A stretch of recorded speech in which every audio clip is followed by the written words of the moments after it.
The Dalai Lama recently implied that he would be the last person to hold his position. After his death, there would not be another because the Dalai Lama would not be reborn in China unless Tibet is free from Chinese rule. China disagrees and is calling on the Dalai Lama to respect the historic custom of reincarnation. There's a lot to explain in there, but let's first look at the relationship between China and Tibet. This is China and Tibet is here. The Tibetan people are a unique ethno-cultural group, and this is the area that many Tibetans think of as their homeland. China, who currently controls the area, only recognizes this section as being Tibet. They call it the Tibet Autonomous Region and like to represent it as just that, an autonomous region of China under Tibetan authority with an ethnically Tibetan chairman in charge. But in reality, an ethnically Chinese branch secretary of the Communist Party is the real authority there, and many Tibetans argue that the Tibet Autonomous Region isn't autonomous at all. And they have compelling reasons to argue that point. Tibet had independent rule under the authority of the previous Dalai Lama and other Tibetan Buddhist leaders in the beginning of the 20th century. In the 1940s, China took over.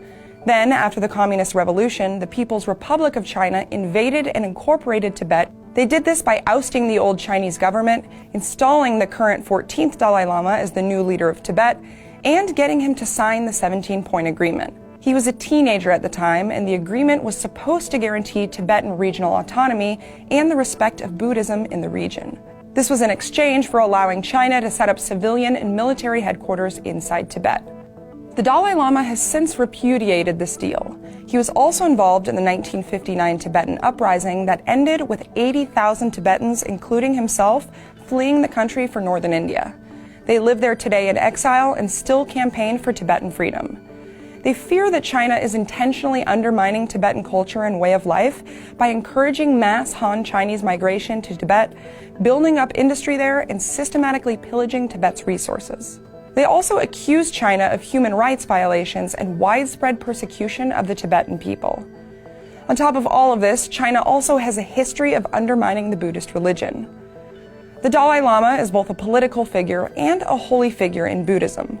He's the reincarnation of the previous Dalai Lama and was identified as such as a boy for his ability to recognize items owned by the previous Dalai Lama. Buddhism also has the Panchen Lama, who's the second most important figure in Tibet's spiritual hierarchy. He also plays a role in finding the next Dalai Lama. In 1995, the Dalai Lama identified a boy as the new Panchen Lama, but the Chinese government detained the boy and he hasn't been seen since. China also installed their own choice for the Panchen Lama, but he's not accepted by most Tibetans. With all of that in mind, you can see why the Dalai Lama would want to get the word out ahead of time about his not reincarnating in China. When the Dalai Lama passes on, there is reasonable concern that China will try to install their own representative in his place, which would obviously be detrimental to the fight for Tibetan freedom. If you'd like to learn more about issues abroad or here in the US, please subscribe to the channel.